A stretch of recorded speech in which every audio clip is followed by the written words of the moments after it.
they're pursuing the program, and they're very much happy, and they're very. We had very lively discussions in the last Zoom sessions also. So far, they have Okay, completed all that's the nice. 5 modules. So last week we had Hmm. Saroja Arya ma'am, who discussed the coping mechanisms. So this Hmm. week Hmm. Hmm. we will be talking about the stress reduction techniques. So Hmm. in Hmm. the Hmm. and yeah, after this they will be taking the summative assessment, and Okay. after which the certificates will be issued to them.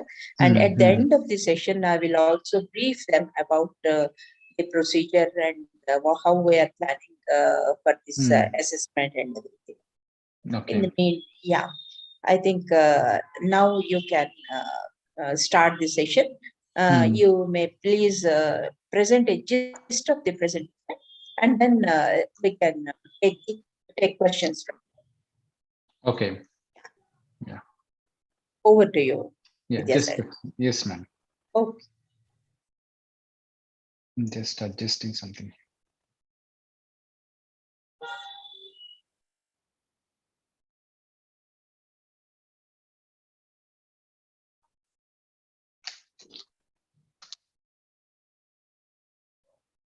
Okay. Good evening, everyone. Welcome to this interaction session on stress reduction techniques. Can you all hear me? Am I audible? Yes, yes, Yes, we sir. can hear. Yeah. Yeah. Thank you so much. So, since this is the last module, I'm sure you would have understood the concept of stress and different coping mechanisms. What are the different sources of stress and various aspects related to stress? Okay. So, in this short talk, I'm not going to talk about all of them, but to again just think what is stress. Okay. Stress is an experience that you have when you perceive your demands as exceeding your resources. So the demands that are put on you, if you see it as them exceeding your resources, your capabilities, then what you experience, that unpleasant state, is stress. Okay. I hope you understand this, understood this clearly. So one important aspect in stress is the perception that my abilities, my resources are not enough to meet the demands that are placed upon me. Okay. I'm emphasizing the fact that the perception is very important here. So when I say perception, it is how you see. It may not be the reality, or it may be the reality. Okay. For example, a simple example would be, let's say you have a performance appraisal coming up. If you're an employee, or if you're a student, an exam coming up. Okay. Let's say you have let's say 10 days time to finish one course. So probably, which is the time is your resource, and the amount of syllabus is the demand. Okay. If both are equal, let's say if you have enough time, if you see that the time is enough, okay, and if it is realistic assessment, you won't feel stress. But if in your mind you tell yourself, or your mind tells you, now this is too much of time, I can study it later. Okay, probably I can study it in the last 2 days. And in the last 2 days, you open the syllabus and see it is difficult to understand. Okay, now this is too much of syllabus to complete in 2 days. So when you start looking at those things, when you start perceiving that it is too much overwhelming, so that's what you are perceiving. You're seeing that your abilities, your resources are lesser than the demands that are placed upon yourself. Okay, so that's when you experience an unpleasant state, which is called stress. Okay, so usual reactions in stress are anxiety. Okay, in some cases, low mood or sadness, or sometimes hopelessness, guilt, and all those emotions. And stress impairs our functioning in different areas of our life. Okay. Now this is little bit about stress. Now when we come to stress reduction techniques, now when we understood what is stress, stress is that unpleasant emotional experience or an experience of unpleasant sensations that are going on within you. Now, this stress depends upon your perception. So one important thing that we need to understand in stress reduction techniques is it is the connection between our mind and our body. Okay, there is a connection between our mind. All stress reduction techniques are working on either mind or body. Okay, now if you are having a repetitive negative thoughts about yourself, I won't be able to do it, I will fail, I will embarrass myself, okay, or I'm not good enough, I won't be able to meet any expectations, I will never live up to any expectations, so I will never, I mean, you feel worthless and all those things. There are a lot of negative thoughts which can create a lot of negative emotions. Okay, so now a small example. Imagine that we have a common friend and we called that common friend few times and that common friend did not pick our call. Okay, now I might experience anger, you might experience some fear, somebody else might experience some concern. So observe this example clearly. So here the situation that we faced is the same, but the reactions are different. Okay, I experienced anger, probably you experienced some fear or concern. Now you need to understand, if the situation has the capability to produce different emotional reactions in us, okay, then we should have the same emotional reaction. We should all feel angry or we should all feel anxious, but we are experiencing it in different ways. So that means situation in itself is not capable of producing those unpleasant experiences or any other emotional or behavioral responses in us. Now, what is capable? It is the perception of that situation by us. How we perceive that situation, that matters the most. So in this example, my perception was, my thought process was based on my friend not responding, is he is ignoring me. He is being disrespectful towards me. So obviously I'll experience anger. Probably what you are thinking is your interpretation of that experience is he is probably in some trouble or some problem. So that's why you're experiencing some anxiety or fear. Now, the example that I'm giving you to help you understand, it is the thinking process. Okay, our thought process, our belief systems, our attitude play a major role in how we feel about what kind of emotions that we experience. Okay, somebody who failed uh, in an interview, okay, somebody who failed for a job interview, failed in a job interview, would tell themselves that I'm a complete failure, I'm a total failure, I'm good for nothing, my future is hopeless. But there are other people who fail, they see it in a different way. They say, yes, it is a failure, it is a sad experience.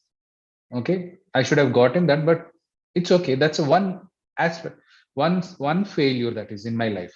I'm not a failure as a total person. Okay, now this is how you take those experiences matter. Okay, so now even when you take all these stress reduction techniques, it is also important the belief system with which you approach those stress reduction techniques. Okay, somewhere if you see in your material, it also talks about the kind of belief systems that you have also matters when you do these relaxation techniques. Okay, but overall in general the belief systems about how we perceive situations also matters. Okay, now when we feel stress, you like probably you might have read or you might have understood in your previous sessions, there is a fight or flight response we experience, right? Okay, the fight or flight response fight response is a good thing. That is a good thing. Like for example, if you sneeze, if you see a snake in your room, okay, or if you see a lion in your room, do you experience fear or not? You get scared and you run away, right? Imagine you don't get scared. what happens? You might say that I will kill the snake. What about the lion? Okay, so fear is something that helps us to survive. Okay, now when you experience fear, there are certain body changes that happen in your body, right? You experience increased heartbeat, breathlessness. Okay, probably your blood pressure also increases. You know, that is very important for us. When you do any exercise, if you have experience of doing some physical exercise, once you, like when you start a rigorous physical exercise, you need your body to warm up. You cannot quickly start a rigorous physical exercise because that can damage your body. That means body warming up is required to take a particular action.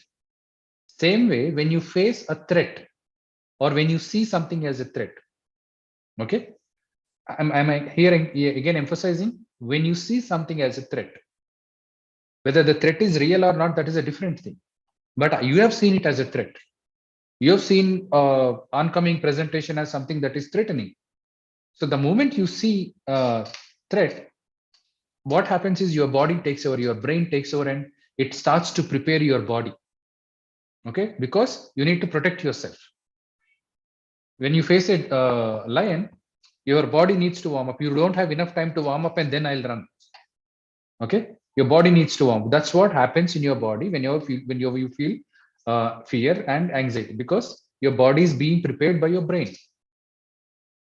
Okay, but sometimes even without danger, body reacts. Okay, so imagine that there is a company, okay, where they have sirens. So when siren is rung, people have to come out quickly because it indicates danger.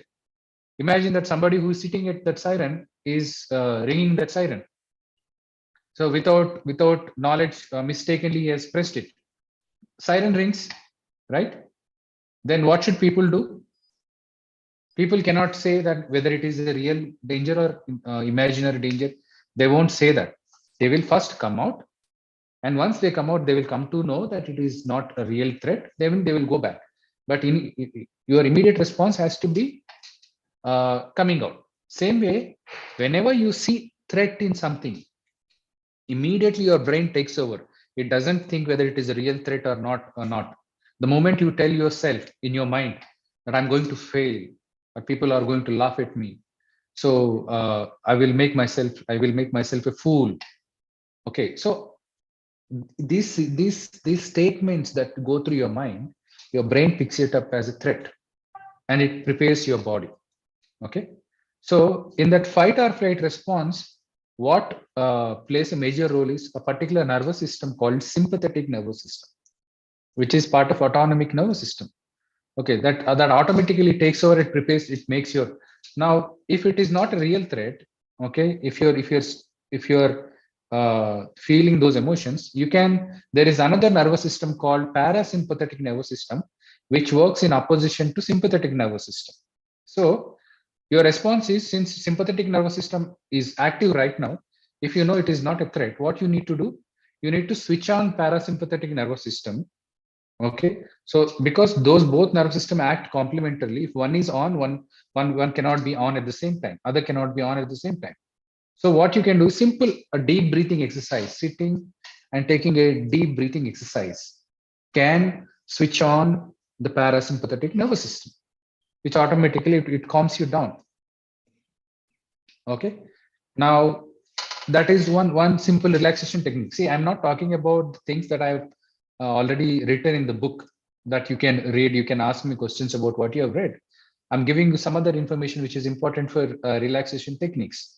Okay, now one more important thing is, when we are struggling with thoughts and emotions, and so these particular things are called private experiences. Okay, what are private experiences? Thoughts, emotions or feelings, then body sensations.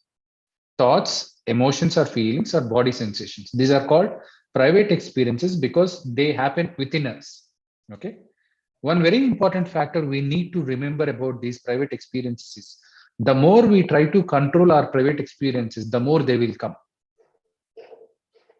Okay, the more you try to resist them, the more you try to push them away, the more you try to distract yourself from those things, You don't want to have them. Okay, the more you will experience them. So that is not a good strategy. Okay, the best strategy, one important thing that you need to understand here is the best strategy is to stay with them, not fight with them. Let them be there. So it is about how you relate yourself with these experiences. Okay, for example, I'll give you one example about thoughts. Say now, let's say I'm reading a book and I'm unable to understand, and my mind starts working, say that you will never be able to understand this. You're a fool. You think you know everything, but you are not able to understand. So when you buy into these thoughts, okay, when you say that yes, I'm really a fool. Now what you're doing is you're taking thought and you're making it, you're seeing it as a reality. Then it starts to affect you. Start to feel sad. So what you are doing is you're getting fused with your thought. Okay. Now what are you supposed to do? Now the question that usually people ask is my thought true or false? You struggle with this. So, but that is the wrong question people ask. What is the question that you need to ask? The question that you need to ask is this thinking process helpful for me or unhelpful for me? Thoughts are either helpful or unhelpful. If I continue to think in the same way, is it going to further my goal? Is it going to take me towards my goal or purpose? Or is it going to stop me? So if you're thought telling that you're not good enough, you're not good enough, if you keep buying into that, I'm not good enough, I will never be able to do it, you won't do anything because you will feel sad. You need to understand, you should be able to say, notice that I am getting a thought that I'm not good. It is just a thought, it is not a reality. Okay. If I continue to think like that, is it going to help me? So you need to ask those questions. You need to, so the way you see your thoughts, your experiences, your feelings is important. You need to understand you are not your thought. You are not your emotion. Okay. You are not your physiological sensation. You have your thought. You have your emotion. This is you. A thought is a small aspect of you. You are more than a thought. Thought should not define me. Okay. So don't make thought your identity. Don't make your feeling your identity. Sometime back, one student was brought to me, probably about three and a half years back. Okay. So just before 2 weeks before the exam, he told parents that he's not going to write exams. Okay. Why? He told them that anyway I'm going to fail, so I don't want to take that risk. I don't want to write. Okay. Now, so the parents didn't know. They said it's okay, even if you fail, you can go and write. But he was not ready to listen. So he was brought to me, and then I was discussing with him because they already said what they needed to say. So I didn't want to say the same thing. So I was trying to ask him. So now you're so sure, you seem so sure that you're going to fail in the exams, right? So what makes you be so confident, so sure that you're going to fail? Because I feel it. I'm feeling anxious. I know it. So basically, what he's doing is he's arriving at a conclusion that he's going to fail based on how he is feeling at that moment. So his feelings are determining his choices. Based on his feelings, he's making conclusions. So I did not directly challenge him. Then I asked him, okay, have you ever written exams in the past? Yes, I have written. Have you ever felt anxious? Yes, I have felt anxious. Did you get these thoughts that you're going to fail? Yes, I had doubts that I might not do well or I might not get the rank and all those things. But what did you do? Did you stop writing? No, sometimes I had to force my parents first. What happened then? What was the result? The result was fortunately the student was the first ranker. Okay. The result was every time he did well. So then I asked him, what does your experience say? Your experience say, even though I have feelings of anxiety, I cannot conclude just based on feeling that I'm going to fail. So my feelings are always not true. Okay. So, but people take feelings as it is. Somebody would come and say that I'm not feeling confident to do this thing. When I feel confident, I'll do that. When I say, if you wait for that feeling to arrive, you will never do that. Okay. So that feeling may not come, you will never do that. So your actions come first, your feelings follow later. Actions come first and feelings follow later. Now, this understanding, like you see your experiences as just experiences, not your identities.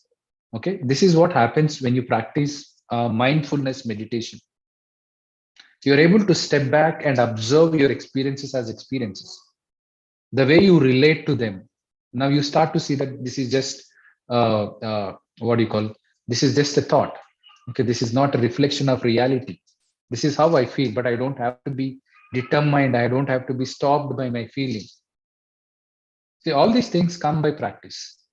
Okay, so same way, if you see progressive muscle relaxation, okay, so what you are doing in progressive muscle relaxation is you are switching on the parasympathetic nervous system.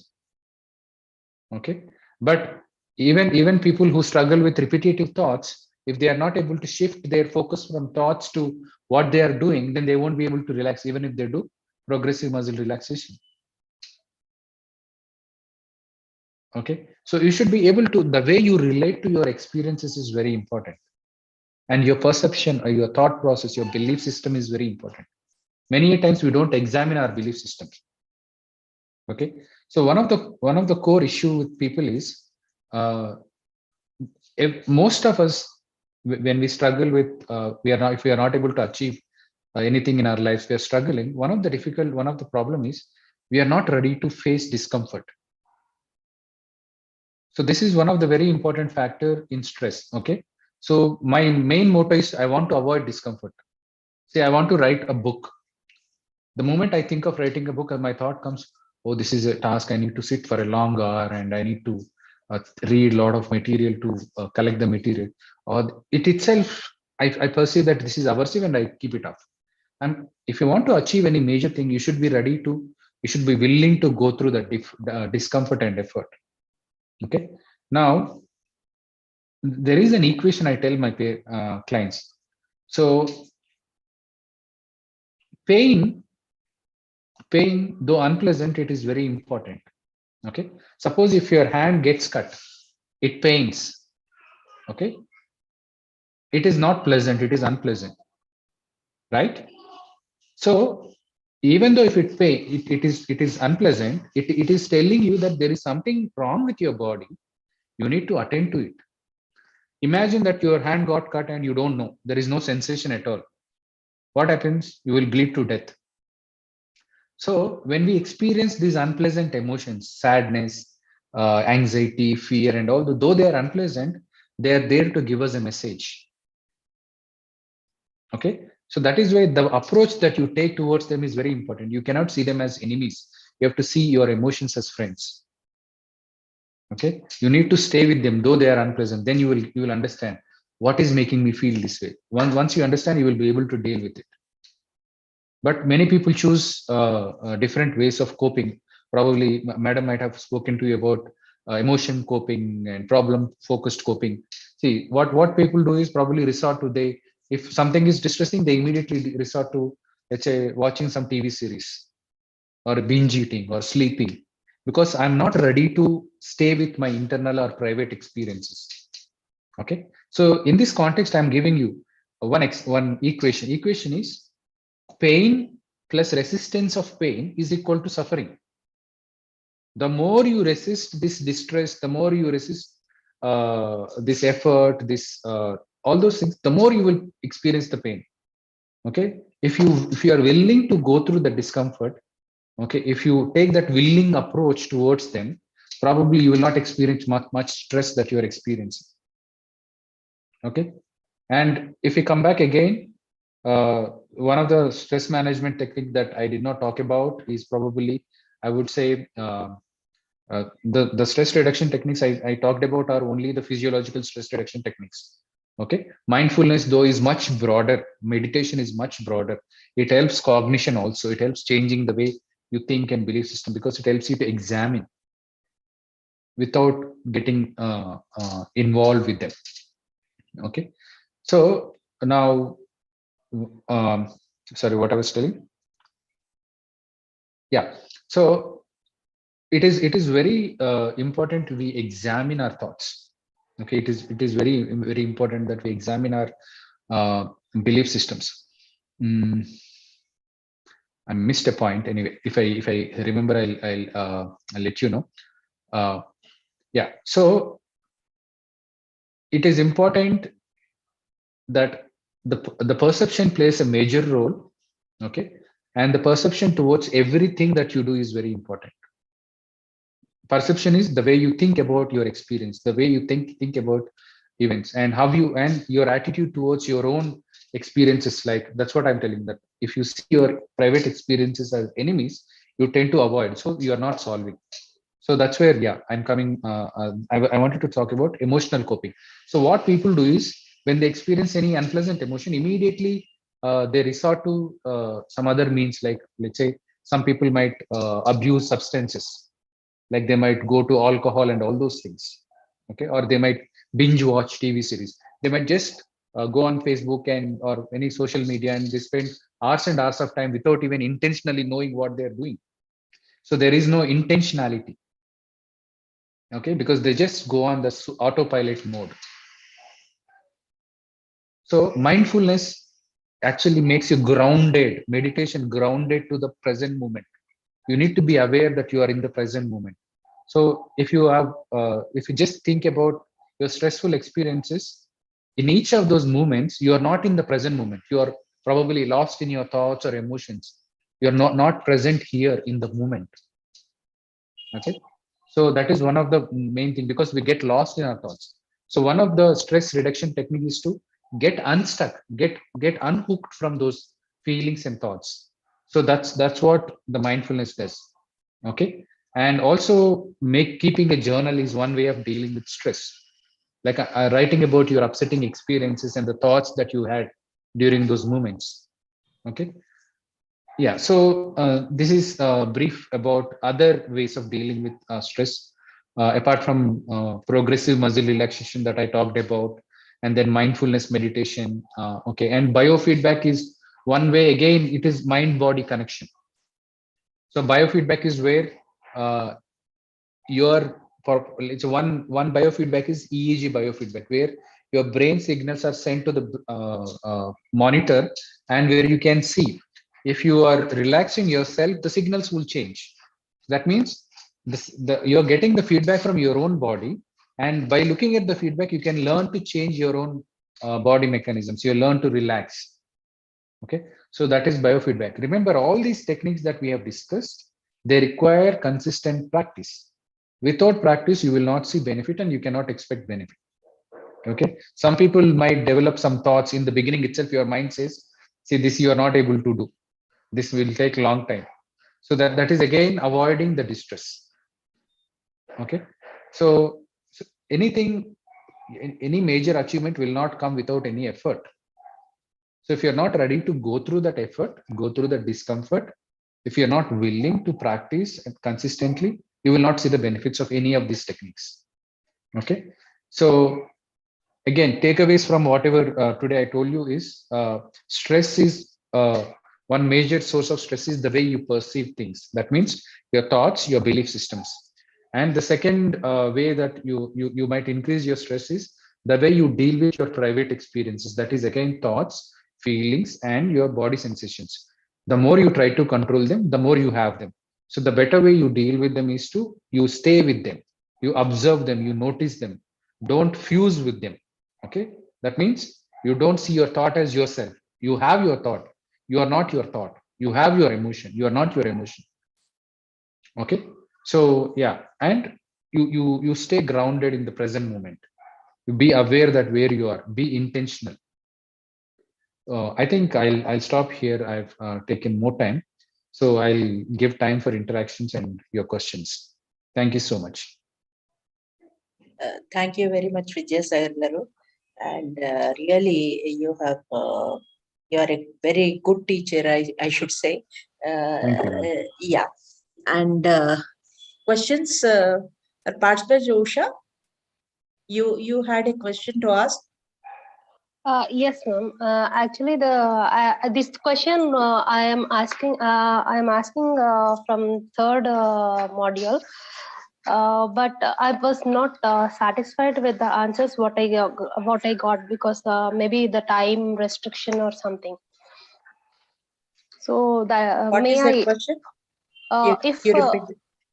if cognitive, the stress is affecting the cognitive, means like thinking ability. Mm. So at that particular time, Mm. the particular person, even I or anybody, Mm. they will not have any activity, means like they cannot activate Mm. uh, to help themselves think in a Mm. proper direction. Mm. So at that time, these coping mechanisms will not, whatever the coping cards we are trying to tell them or any other kind of suggestions will not Mm. help. In Mm. such cases, Mm. means like if it is directly affecting the thoughts, like the way you have already said, Mm. one should not define, Mm. one should not let define the thought, but thought Mm. is over possessing. Then Mm. at Mm. that particular time, how to Mm. overcome, how to cope up? Okay. So now some background to this question, and it is a, I would say, very valid question, because it is important to understand these processes. Okay. And thank you for your question. So now it is important to understand the link between thoughts, emotions, physiological sensations, and behaviors. All of them are interconnected. Okay. That means the way you think will affect your emotions, and the emotions that you have will affect your thoughts. Okay. The way you think will also affect your physiology. Okay. Means your body physiological changes in your body. Your physiological changes in your body also affect your thinking. Okay. And same way, the way you think also affects your behavior.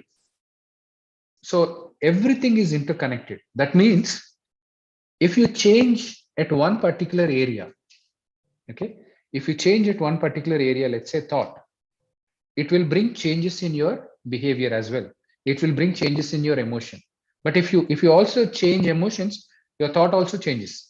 For example, if you are depressed, if somebody is sad and depressed, do you think like thoughts like, I will be able to achieve this, I want to do this, I want to do this, when you are depressed? Do you think? Obviously you won't, right? When you have sad thought, you would think, I won't be able to do anything, I'm not good enough, I'm worthless, I'm hopeless. So that means your mood is affecting the way you think. Okay. Same way, if you're happy, you don't think thoughts of death, thoughts of suicide. Okay. That means your emotion is affecting your thought. Same way, in the example that I told you some time back, if I think my friend is ignoring me, is disrespecting me, I will definitely have anger. That means my thought is also affecting my emotion, right? So you can change anywhere. Like you can change the way you think. Like you can say, is this is my thought valid? Is there any alternate way of looking at it? The reason he did not pick the call is only because is being disrespectful towards me. So anyway, this is the connection. Okay. Now you asked me, in that moment they are not able to deal with it. One very important thing that I emphasized in my short talk is, it's important that you develop that skill, okay, before you apply it. Okay. You cannot directly apply a skill in that moment. Okay. So probably, let's say, uh, we all have different levels of mindfulness. Okay. Like, what is mindfulness? Not being mindless. Okay. Not being mindless is like you are aware of what you're doing, where are you, whether you are intentional or not intentional. Okay. Now let's say, for example, let me give you an example. Now somebody comes to me, there is a particular problem called trichotillomania. That means compulsive hair plucking. They pluck hair compulsively, mostly seen in women. What happens is, because they compulsively pluck, there are some bald patches on their head. So it is so shame. They feel so shameful about it. They won't come out, and it is distressing. It's like nail biting. It happens without knowledge. Okay. Now you're asking me, if it is happening without knowledge, how would I deal with it? Now, one way to deal with it is you cannot directly work with it. You need some work before you reach that stage. What is that? Let's say, for example, if I'm biting my nail habits, I'll ask my clients, observe yourself for about a week, okay, and record your observations of this habit. What time you are doing it, when you are doing it, when you are in what kind of activity you are doing it, what thoughts are going on in your mind. So I ask them to describe it, like keep a journal of it. So initially, they will not be able to observe. Once the event is over, they will observe and write. Today, when I was watching the TV, the match was tense, and without my knowledge, I started doing this. Okay, and I had these thoughts: what if they lose? So now, is becoming aware of the things that happen after the event is over. Now, as the person keeps tracking those things over a period of time, he will become more and more aware. He will become aware of those things as close to the event as possible. When I'm doing this, I'll become aware because I have done that some analysis, some journaling. Okay. Same way, meditation also helps you develop that awareness. So that I'm telling, develop that awareness. You will not start with 100% awareness. You will develop it slowly. Okay. So now, if somebody is having some thought related issues, they need to start practicing it. They cannot expect immediately they will, in that moment, they will, it will help them. Okay. There are certain exercises called grounding exercises. Grounding exercises where you immediately become aware of your surroundings. When you, let's say, for example, you observe your surroundings and notice any five things that you see. So why we are doing this is, when you start using your senses, you don't get stuck in your thoughts. You come back to the present moment. Like, you sit here, you got lost in your thoughts. If somebody calls your name loudly, you come back to the present moment. Wherever you are in your thoughts, you come back because your senses, hearing senses, have been stimulated. Okay. Same way, some grounding exercises can be done, but they are again a temporary thing. They will help you come back. But if you are really not developing that awareness, you will not be able to use in that moment. So to be able to use in that moment, you should have done some previous work. If somebody is expecting, no, I want a immediate trick which can help me in that moment, that will not happen. Is it clear? Yes, Yes. In And in continuation of this, it is further relating, sir. Likely you said that, the thought itself will provoke you and disturb sometimes. For example, the subject it has noticed that whenever they are under stress, they are binge eating. Means like non-stop. They eat more than they are supposed to. Earlier, they did not notice. After a coping card, they have realized it. But this is causing, I should not eat. That causes more stress, and they started eating more. So how to give them with another help of a coping card to help from themselves, to fight within themselves. Coping card is only one strategy. Okay. Now, if somebody is having eating related issues, eating disorders, there is a lot that is going on before that. Okay. There could be a lot of emotional issues. Eating is just a coping there. Okay. Probably they are going through some relationship issues and they are not addressing that issue. Okay. Whenever they are getting these emotions, they're resorting to eating, because when I eat, eating gives me dopamine kick. That is that pleasant feeling. Okay. So it is also, see, I can answer directly, but it is not an easy issue. It has to be understood, analyzed in a more deeper way. What is causing? That's why some amount of journaling is required. So if somebody's, if your known one is going through that problem, I would sincerely suggest they do some self observation, self monitoring for about a week. They themselves will come to you and say that this is what the problem is. If you don't put that effort, okay, there is no immediate solution to that. So self monitoring basically means you record all those eating events. Okay, you record all those eating events. Okay, and when it happened, how it triggered, whether you felt some distress or some sadness or some excitement, whether that triggered it.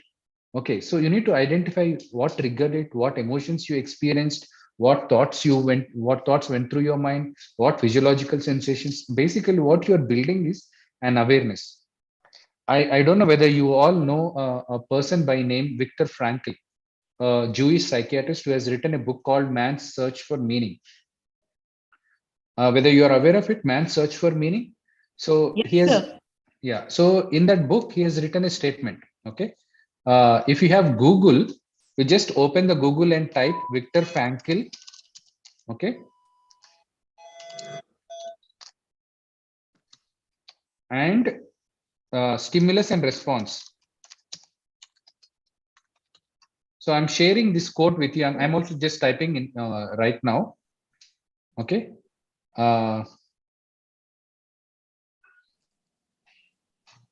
He says you have to give a pause between the stimulus and response, if I remember right. He doesn't say a pause. There is a pause. There is a pause. Huh. Okay. You cannot give the pause. You have to identify the pause. We think there is no pause. So if you see here, between stimulus and response, there is a space. We think our response is automatic. Our response is immediately, it comes. No, there is a pause. There is a space. In that space, you can choose whether to give that response or this response. See, if you are aware, you know, you might get that craving. You will notice, I'm getting a craving to eat it more. Okay. I am getting a craving to eat it more. But you also have a choice to say no to it. Okay. To come to that space, you need to build your awareness. If you don't have that awareness, to build awareness, you need to do some exercises. You need to develop some skills. See, if you want to build your muscle, you need to go to exercises. Same way, you need to do some exercise. Without that, if you just sit and expect that muscle will come, it will not come. Okay. So as it shows, between stimulus and response, there is a space. In that space is our power to choose our response. In our response lies our growth or our freedom. Okay. So if one is not willing to go through that effort, then you really don't see any change. Okay. Most of the psychological problems are because we are not ready to face those distressing experiences. We immediately want to get rid of them. That's why we don't develop self-awareness. Okay. Yes, sir. Yeah. I hope, Ushashree, I hope I answered your question. Yes, sir. It's like, yes, sir. Clear. Yeah. And one more also, like how most of the time Indian means like perspectives of Indian coping is more resilient than the others. Why they give means like why they give us as an example? In what way? Either we are better than other people around the world, or we have the more ability to push through any kind of circumstances, like because we have faced a lot to be recognized as an Indians in this struggling world, or any other thing. What is a powerful resource makes them to say that we Indians are more resilient in living and get through the any kind of situations? I really I don't think I understood this your question clearly. Probably I'll tell you what I understood. You're saying that Indians are given as an example of people who cope better. Yeah, Okay. they have a mental health, more strong mental health ability to cope up with any kind of circumstances. See, I don't think I would agree with that observation because the statistics, if you just see mental health statistics, okay, the population who is struggling with mental health difficulties, it is almost same across the world. Okay, number of people who get depressed, number of people who are anxious, and even I would say in India, they don't come to attention as well because we are still not aware of mental health issues. Okay, for example, still there are people who are not ready to seek counseling or seek medication, psychiatric consultation. So that is the reason it is not coming out. Okay, so I don't agree with that probably that observation, because even the research does not prove that we are better. Okay, we all have similar issues, but I would say one important recent observations have been, see, their approach, we are more relational people, they are more individual people. Okay, so they depend on themselves much, their own thinking, their own abilities, but we take more of social support as well. And the other thing probably that differentiate is probably we have more religious coping also in India. Okay, the spirituality, religion is more probably that kind of a coping is in India. Whether it helps or not helps, that is a different thing. Okay, yeah. Sir, actually, yes, yes, in that survey, sir, national Institute of Mental Health and Neurosciences. yes, Yeah. they have in that survey only 12 states they have covered illness, but mostly our states, southern states have not means they haven't come forward. But yet, this kind of observation I happened to read in one of the journals. So that's the reason when the research is not yet completely done, how one can assess and give the means like hypothetications, like any kind of means like it can be true or false. See, now that's what, if now you also made a statement, right? The statement is what others are saying, saying that we are better in coping.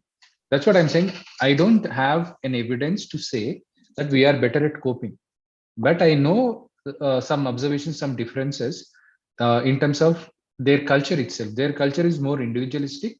Our culture is more collectivistic. So we are more relational. We give importance to relations, where they give individuality. Okay, so their coping will be different. Our coping will be different. Whether it is better or not better, that is a different thing again. So that kind of a comparative studies I have not come across. So may I? Yes, please. Good evening, sir. This is Tripti. Yeah. Could it be said that the relationships, especially in the Western countries, is more superficial and they're not as committed to relationships as they are committed in India? We have social, family support and all that is much more superior compared to Western countries. Could be the reason that we have a better understanding of, dealing with mental issues or just depression in general. Again, I'm sorry whether I will not be, I won't agree with the statement that we have a better understanding of dealing with mental health issues. Do you really agree with your own statement? No, I'm just asking. I'm not stating that's true. I'm just asking, is that the reason why mental health is more stigmatized in India? That we don't speak about how we're feeling and how we are, if we need help, we don't have the strength to seek help. Yeah, definitely stigma is still there. That's what I was telling you. Even in my practice, I practice at 2 different locations. Okay. One location is where more literate people are there. Other location is where probably people from villages who are not that literate, they come. Okay. Yeah. Now, if I see their attitudes also towards mental health, those people there, they seek just medication. Okay. Yeah. And whereas people in other area, they prefer psychotherapy and counseling. Okay. Yeah. And still, even there are people who say that I don't like to come to an hospital setting. If you tell me whether you have a separate clinic where it is not like a hospital setting, so they are all indicative of definitely stigma. Okay. Yeah. But still, it is changing. It is definitely changing because more and more people are becoming aware. In terms of, again, the value of relationships that is in our culture, I would 100% say it is also changing. It's no more. I mean, so as I see a lot of youngsters, I see it is shifting. It's now it has become more of convenient based and Western cultural influence. I'm not saying it is right or wrong, but this is what my observation is. Absolutely. Okay. A small question, sir. Yes, Sir, please. stress acts as a response and a stimulus and a response, sir. Nowadays, we are seeing most of the adolescents to lack of emotional instability due to for small things they're getting suicides. Suicidal thoughts are more, and when in National Mental Health Survey, the suicides in youngsters are more. So, how can they cope up with this stress? How can we, as a psychologist, can teach them the coping mechanisms for these youngsters to not to get the suicides is the most major problem in India, sir. So can you give a few lines on this? See, again, we need to understand what are the factors that are responsible for suicides, especially in youngsters. Okay.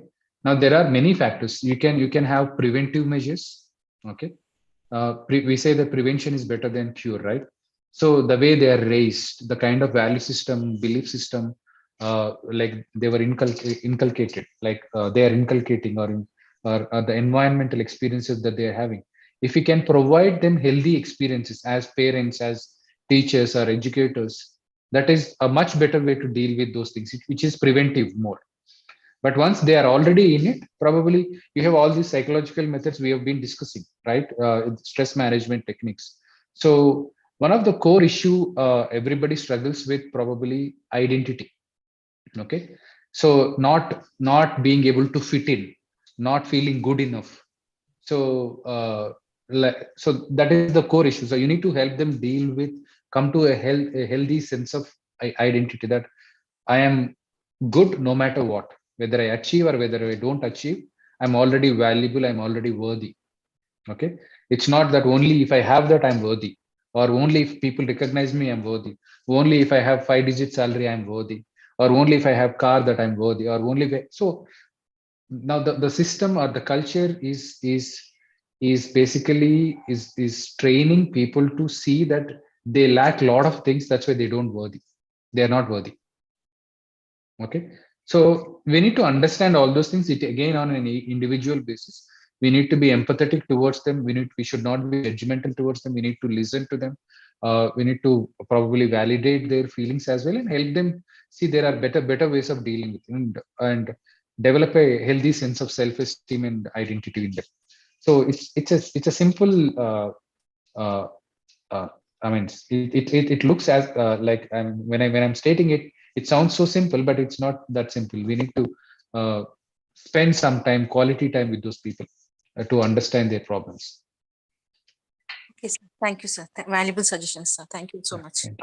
So, Yes. if you don't mind, what are the qualities a good psychologist should adapt and apply while counseling, sir? Not just counseling, I would say it is important for interpersonal relationships. Okay.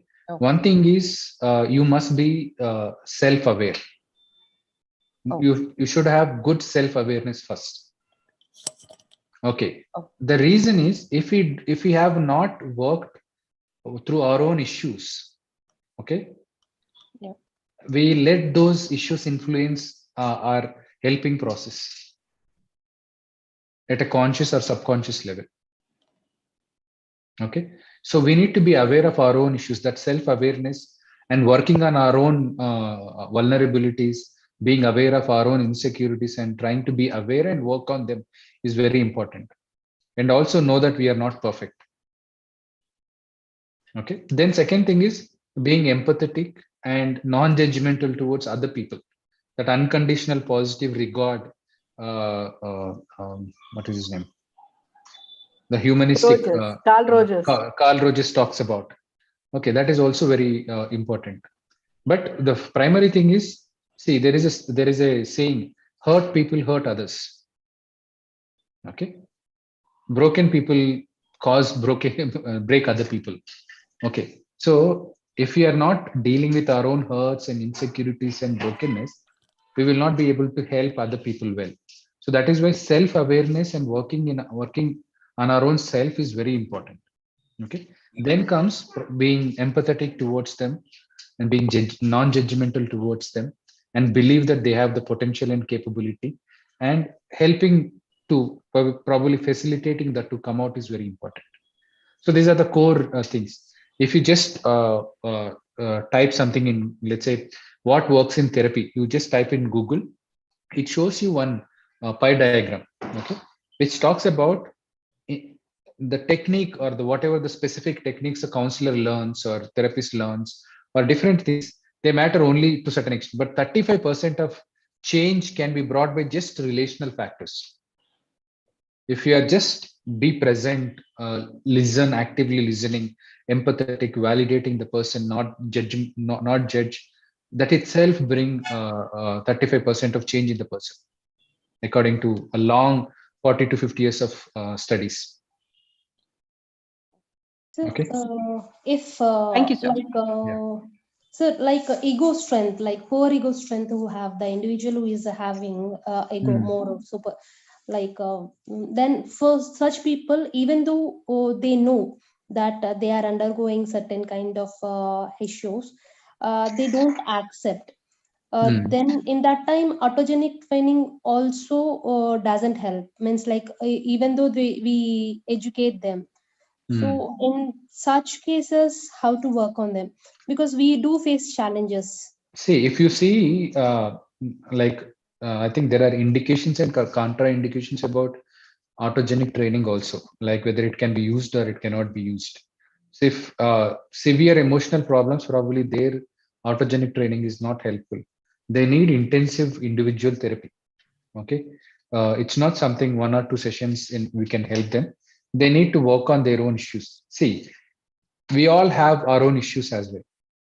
Okay, if you just think of one issue, one bad habit, or one indiscipline, or one procrastination, or whatever it is, you would have you know that it is there, but probably it has been taking years before you are able to successfully work on it.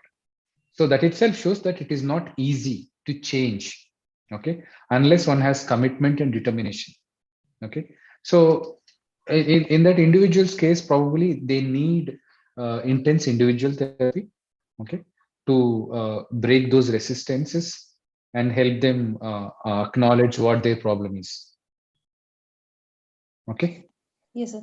And sir, like and one more subject, sir, that they self-create. They don't want to be happy, no matter how far the family, the others help them to make them happy. Whatever they wish. Okay, one wish it is fulfilled. The another one.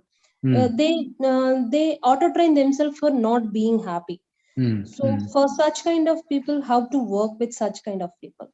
See, now again, even in counseling, there is some amount of like self-responsibility the client has to take. Okay. Now you can help them only to the extent that they also take the responsibility for their own issues. In some cases, you might develop that what do you call insight. If they don't have insight, you help them develop that motivation. But again, so if they are not taking responsibility, if they are not determined to work on, probably you can keep trying. But it's at some point, if they are not taking, then you cannot help them beyond that. Okay. So, but before you come to that conclusion, you need to give it your probably you need to be patient enough. You need to give them enough time, because change is not easy. Change is threatening for anyone. Okay. If they are resisting the change, we need to understand what is making them resist the change. What happens, let's say, if at all they change, what are they going to lose? Okay, probably there is something they are going to lose. We need to understand those factors. So we cannot just probably say that they are resisting the change, but there could be some reasons reasons for them to resist the change. Okay, so we need to understand at an individual level as well. Because of that, the others who are trying to help them, they are experiencing the stress, and they are getting at some point of time, because to whom the subject to whom they are helping is important prior in their life, they get demotivated and they stop thinking about themselves. So a subject is creating another subject here, because So they are not aware of how to handle the things and all. Yeah. So at some point, whoever, let's say, for example, if I'm helping the client, okay, I'm giving my 100% to help the client. I cannot take 100% responsibilities for client's change. There is so much only I can do. Okay. But after which it is other person's responsibility. So I should be able to have that boundary and understanding. Okay. I cannot tell myself I am a incapable therapist. Probably in some cases I'm unable to deal with it. I have to acknowledge it. But definitely, if the client is failing, it's not only your fault. Okay. So you should be able to have some distance. At some point, you should be able to say, this is so much I can do. And the person is not ready to take. You cannot let that affect you. So that is you have to manage yourself as well. Okay. So many a times, if somebody is having mental health issues in the family, parents also go through a lot of burden. Okay. They go through burnout and all those things.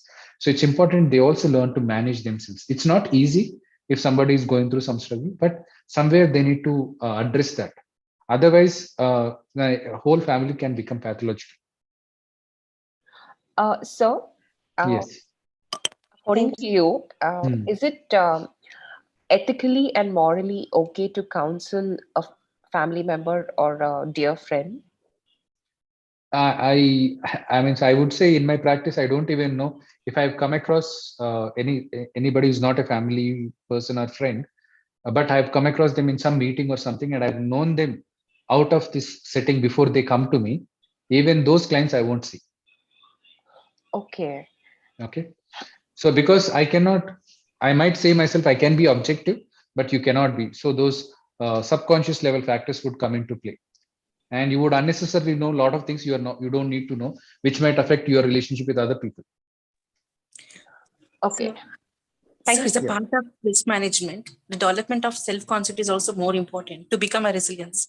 So can you please give how to be develop the concept of self, which is lacking most of our nowadays, sir, to develop Okay. the self-concept?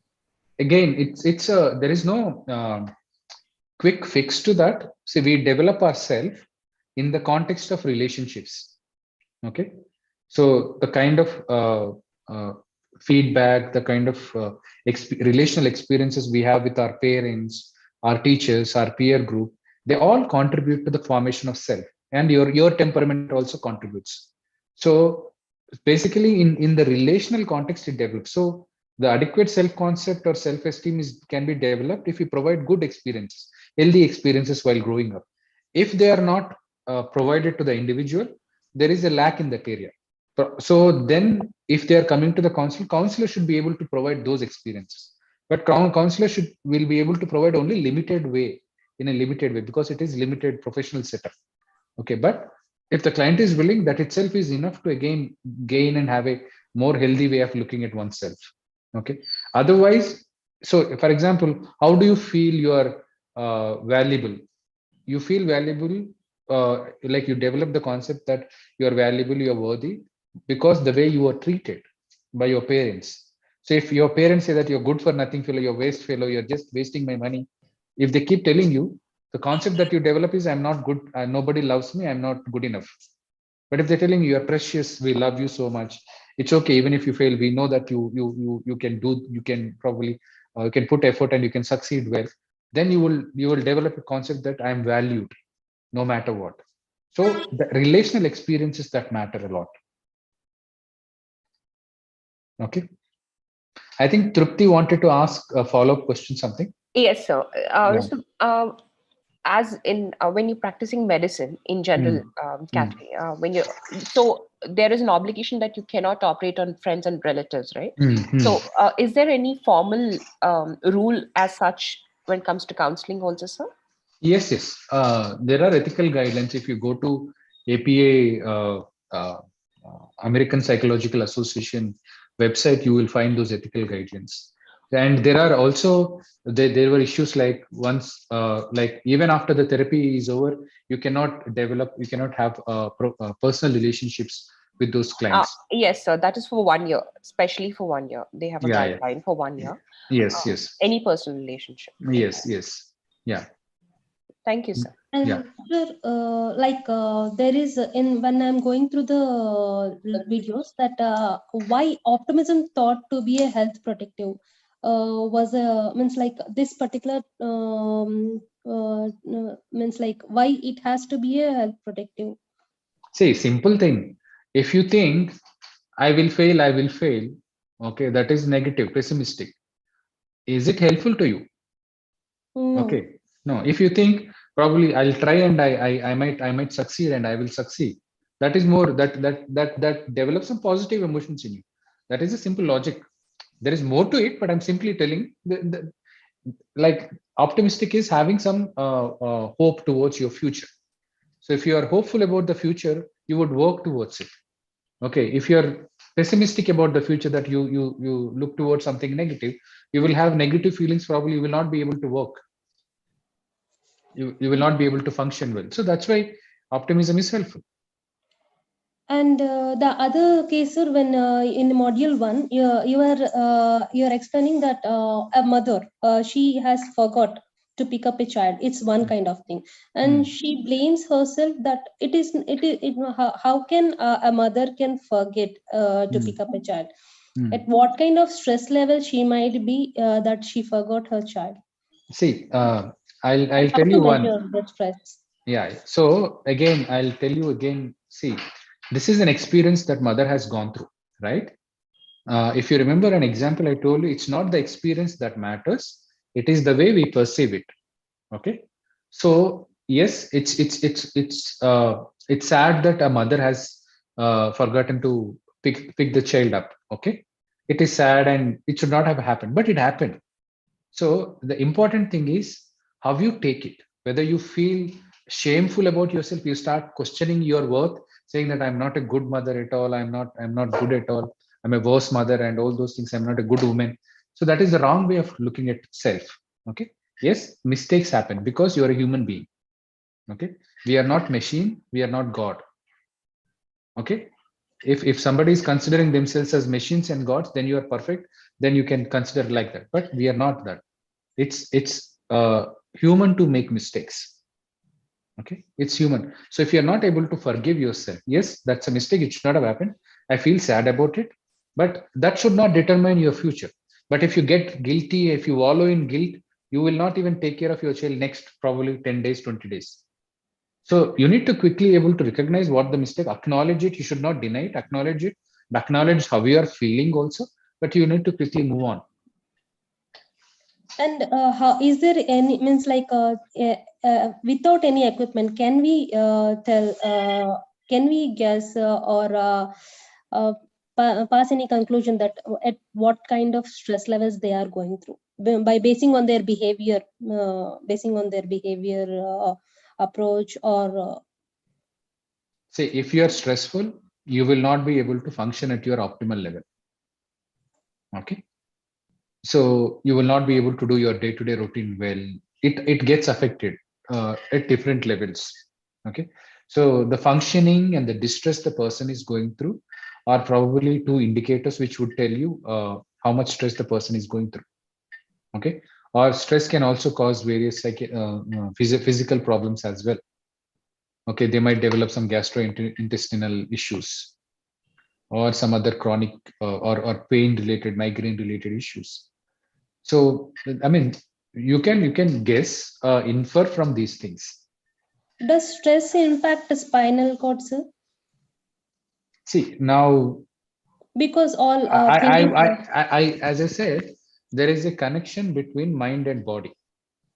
Okay, see if you imagine about a good food, you salivate, right? yes. So that means your imagination is changing some physiology in your body. Now you may not see the direct connection between your spine and your thinking or your stress, but it can have a lot of indirect connections and it might affect.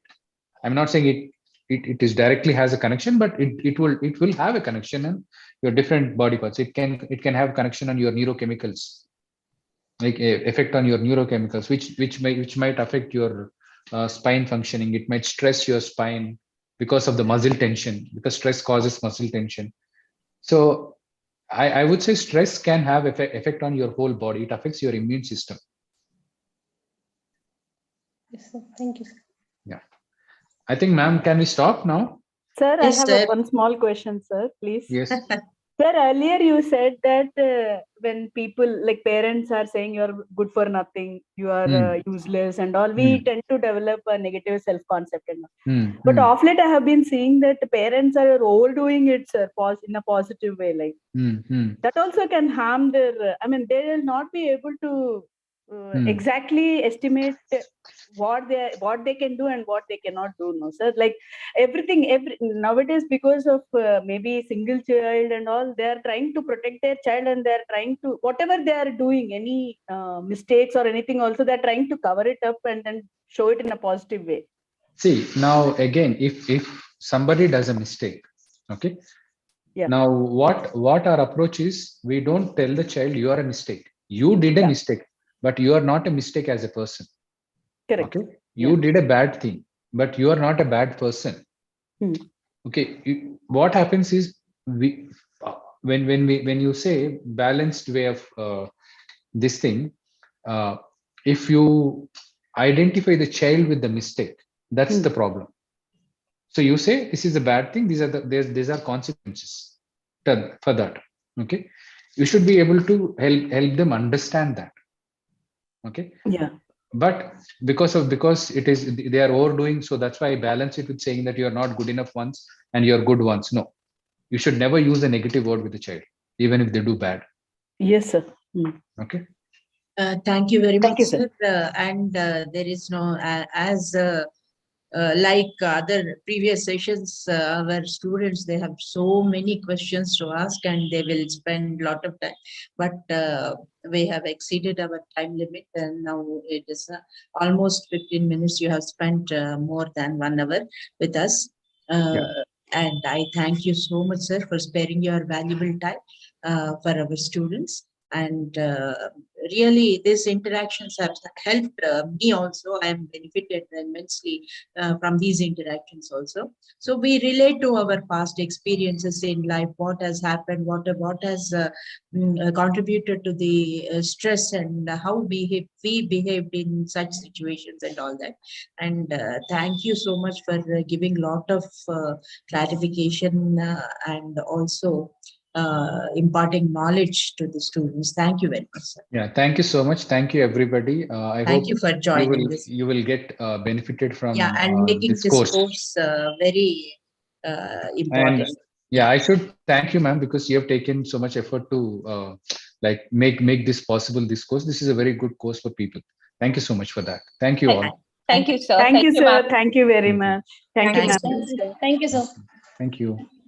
And before we leave, I would like to tell you that we have come to an end with this today's live session. You have completed all the 6 modules, and you will be taking the summative assessment, which will open on 6th, because we could have opened it now. But for those those who are participating from outside BRAU, that is for the first time you have enrolled with BRAU in the MOOC course only. So they have to, if they want a certificate, they have to pay an amount of 500. And we are providing this link tomorrow. That link will be open. So you have to register using that link and make the payment. And then automatically then your summative assessment will open. So most probably your summative assessment will be on 6th, okay, which is the last day of that. And then your scripts will be valued by the experts, and then your certificates will be issued. We will notify you about the certification also. Once the assessment is over, we will notify you, because we have all your email IDs. And the learners who are already pursuing our UG and PG courses, and they will also get the certification. But the university will have to take a decision regarding considering this MOOC marks you have gained in this MOOC as equivalent to the regular, course which you will pursue in I think 4th semester UG. Yes, ma'am. Yeah, they have to take a decision. Our university is actively, right now the EC is going on. So all the authorities are busy in that executive committee meeting. So in a couple of days, they will come to a consensus, and after that, we will also tell you if whether these credits will be counted towards your, or you may have to. So based on that, so you are exempted from paying the fee. You don't have to pay now. So you will be getting the completion certificate and also the participation certificate, but only whether your assessment, these marks will be considered for towards the regular course, that will be decided based or subject to the decision of the university authorities. Okay. Ma'am, Yeah. previously we were informed that we have to pay a sum of 100 and something. Right. each. Right. So, That is for assessment purpose we asked. But if you have to again take the examination, so you will be again paying the examination fee. That is why we have exempted now. okay, ma'am. Thank you, ma'am. Is that clear? Sorry, ma'am, I did Yeah. not understand. It means we have to pay 500 even though we have No. taken admission in BRAV? No. That is for non-BRAV students. Okay. And for us, it is of 150, right? No, But now they you get us are more. not paying anything. You are paying zero fee now. Okay, but Okay. only you have to registration process you have to undertake. Okay, there is a process. We will provide a link. Whether you are a student of BRAV, whether you are not a student of BRAV, also you have to complete the registration process. Okay, you don't have to pay the fee, but once the university takes a decision, so whether to consider these grades towards the examination, then they will decide. Then you can pay the fee. Okay. And ma'am, one more final one. And this summative assessment link will be active for only one day. That's 6th only. One day? Yes, only one day. Okay. And how lengthy the paper will be, ma'am? It's for 40 marks. Okay. It will be in 3 sections: Section A, Section B, and Section C. Okay. Section A, there will be 4 short answer questions, and Section B is either or questions you will have. So you have to answer any 2 of them. So, and Section C, again, there will be some 8 questions. Okay. Total, it will be for 40 marks. The minimum marks is, I think, 16. Okay. It's Ma'am? a theoretical basis. Yes, tell me. Yeah, ma'am, when would this exam be conducted, ma'am? 6th. On Sunday. Most probably on 6th, we are going to open the summative assessment. Ma'am, Okay. how long the link will be open, ma'am? Means like in Yeah. what is the time? Your time limit? exam is for 2 hours. Okay. And another half an hour, we will give you permission for uploading your document. You have to scan and upload the essay type questions. So another half an hour or 40 minutes, we will give you to upload the document. Okay, we have to write it on a paper and then we have to upload. That also you can do, or you can do it online also. Okay, ma'am. Thank you. Yeah, those who are proficient with typing, they can give the online exam, or you can write it and scan it and upload also. That is also permitted. Okay, may I know the exam time, ma'am, or it will be available all the day?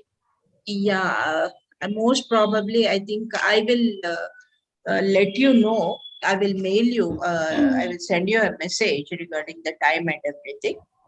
Okay.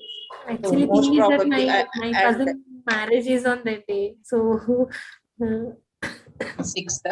Yes, ma'am. Okay, let us see. Okay. Okay, I will let you know. Okay, ma'am. Thank you. Because there are very limited number of people. Only, I think only 30 members are there.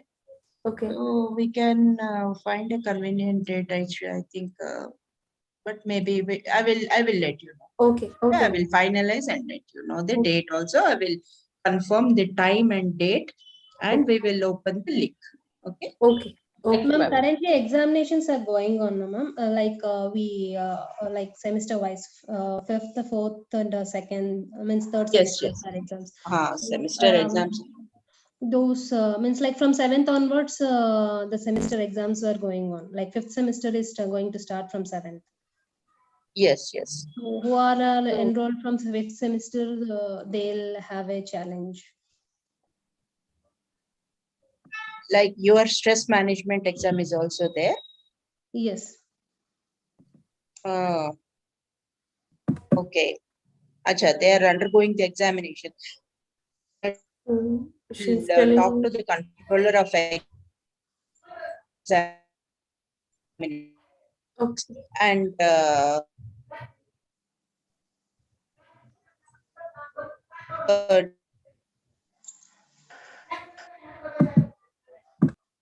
we can give some, because the last. Madam, shall I meeting end? 2 minutes, sir. Yeah. Proceed. Ma'am, you're not audible, ma'am. I think Madam internet is not stable. Yes, sir. Actually, sir, the examination link will be opened on 6th, ma'am said, but from 7th onwards, 5th semester examinations are starting. If any enrolled students of 5th semester are there, they'll face a challenge because if date gets postponed. So, ma'am is trying to give a means how It means you are asking for a stress management course? Yes, sir. Oh, okay. Once you pay the fees after exam, it means exam link will be open. Yes. Once you pay the fee, then your exam. But students of Brau, you said that after registration, you mean to say? Yes, once you have to register, even the students of Brau, they have to do the registration process. Okay, yes. You have to provide your admission number and details again, because this is the first time we are running. We had some small issues, so we needed to coordinate with the computer and everything. So you have to provide your registration process. You have to undergo. Okay, just you may have to give your phone number and everything. Then the payment link will open. Okay, you can pay make the payment. Okay, ma'am. Thank you. Okay, ma'am. Thank you. Madam Naresh. చెప్పండి Naresh. Madam మీరు ఇచ్చిన link ఈ రోజు night పెట్టేస్తాను దాంట్లో page లో. పెట్టేసేయండి, రేపు ఓపెన్ అయిపోతుంది. They can go register for the examination. Okay madam. నేను ఒకసారి మనం టెస్ట్ చేద్దాం ఆ లింక్ ని కూడా, whether it is working or not, and then we will open it for the. And ma'am, when we are writing summative assessment, one of the assessment gone means like though we have completed that one, like 3 attempts are there. It has given 0 because of the net issues has means from other end, means like from the website it has gone. So like that submission, if we face any kind of issues, how we have to approach, to whom at that particular moment? Yeah. Madam, in case you are attend the summative assessment, you can attend. Suddenly you have off the internet, how many answers you are attempt, that will be saved, no issue. Again you log in, again re-attend the exam, no issue. No, sir, actually it's not because of the internet issue, sir, like website issue. One of the summative means like Kalpana, in one of the module she faced this issue, like out of 3 summative assessment, 1 she marked 0, despite she answered all the answers. Okay, she provided that person email ID, I will check it back in, madam, no issue. Yeah, sure, sir. Okay, sir. And another thing is this will be only 1 attempt will be given. Naresh? Yes, madam. Summative assessment is the only 1 attempt. Only 1 attempt. And another thing, can they download the question paper? Student? Student can download the question paper. No, student is not download, madam, only online. No. They can, I think we can make provision to download the question paper. They can answer and upload. Okay, madam, I will check it. Please check that also. We'll try to provide that provision also. Okay. Download and write the exam and upload it. Yes. Okay, madam. So in case if they have any connectivity problem, can In do case it any as well. student then connectivity problem, then send me the email ID. I will provide that access, madam. Yes. Okay, madam, no issue. Okay. Because the question paper will be different for each learner. See, every individualized question papers they will get. It is not same for everyone. Okay, ma'am. Thank you, Okay. ma'am. Thank you, ma'am. Welcome. Okay, nice. I had really a good time with you all, and we have learned